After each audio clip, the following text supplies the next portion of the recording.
हायस्कूलचं मी बंगल्यावर. बंगल्यावर मी जात होती. हम्म. पण ती बाताची वायली खोली होती ती आपली वायली करून खायची. पण पोराचं माडीच होतं माताजीचं घर खालीवर माडी होती. हा तिथं आणि राहत होती ती ती. सांगायची एवढ्या 10 मिरच्या म्हणली 2 कळशा पाणी असलं ना कालवण तर 10 मिरच्या टाकायच्या ते तुकडं करून वाळले असो वले असो. आणि तिने मिठाचं माप दिलं होतं एवढं एवढं करून मिठाचं तेलाचं तेवढं टाकायचं. त्याच्यापेक्षा जास्त नाही आणि कमी नाही. हा आणि 10 मिरच्या तेवढ्या काढून 10 मिरच्या ती बी तुकडं करून आणि भाकरी किती टाकावं लागायच्या? भाकरी पोरांना पन्नास साठ. चांगल्या 2 पायलीच्या भाकरी लागायच्या पहिले सकाळी. 2 पाहिल्याचे किती भाकरी होतात आपल्या? 2 पायलीच्या लागायच्या 2 पहिल्या म्हणजे किती झालं? 10 किलो. 10 किलोच. किती वेळ लागत असतो भाकरी करायला बघ. किती वेळ लागायचा?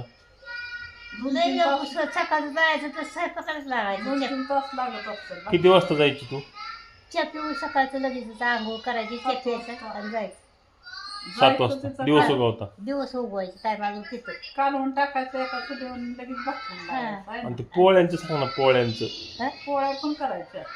पोळ्या बी माताची काय म्हणली एकदा म्हणली वहिनी गोड जेवण करायचं म्हणलं अहो सुट्टी नाही काय नाही पोरांची आज शाळा सुट्टी दिवशी तरी करा की नाही म्हणले आजच करायचं. म्हणलं मग उरकत असतं का म्हणलं एवढ्या पोरांचा स्वयंपाक पोळ्याला नाही तुला काय करायचं तू नुसतं लाट.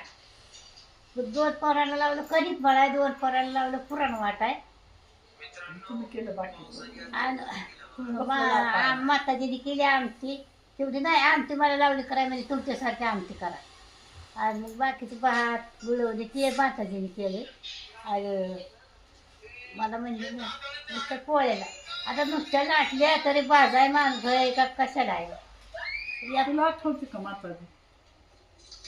माताजी एकटी. तिने मग पुन्हा काय केलं?